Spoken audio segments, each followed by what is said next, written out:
ऋषिकेश में गंगा जी के किनारे एक संत रहा करते थे। वह जन्मांध थे और उनका नित्य का एक नियम था कि वह शाम के समय ऊपर गगनचुंबी पहाड़ों में भ्रमण करने के लिए निकल जाते और हरि नाम का संकीर्तन करते जाते। एक दिन उनके एक शिष्य ने उनसे पूछा, बाबा आप हर रोज इतने ऊंचे ऊंचे पहाड़ों पर भ्रमण हेतु जाते हैं, वहाँ बहुत गहरी गहरी खाइयाँ भी हैं और आपको आंखों से दिखलाई नहीं देता, क्या आपको डर नहीं लगता? अगर कभी पाँव लड़खड़ा गए तो? बाबा ने कुछ नहीं कहा और शाम के समय शिष्य को साथ ले चले। पहाड़ों के मध्य थे तो बाबा ने शिष्य से कहा, जैसे ही कोई गहरी खाई आए तो बताना।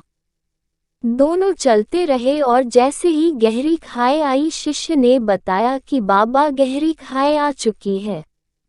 बाबा ने कहा, मुझे इसमें धक्का दे दे। अब तो शिष्य इतना सुनते ही सकपका गया।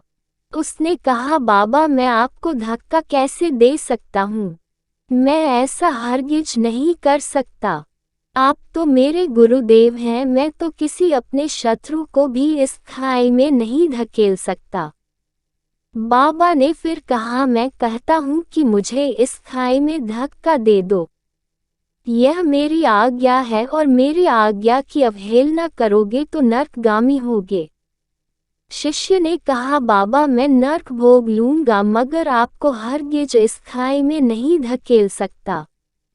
तब बाबा ने शिष्य से कहा, रे नादान बालक, जब तुझ जैसा एक साधारण प्राणी मुझे खाई में नहीं धकेल सकता तो बता मेरा मालिक भला कैसे मुझे खाई में गिरने देगा? उसे तो सिर्फ गिरे हुओं को उबारना आता है, गिरे हुओं को उठाना आता है, वह कभी भी किसी को गिरने नहीं देता। वह पल पल हमारे साथ है, बस हमें विश्वास रखना होगा उस पर।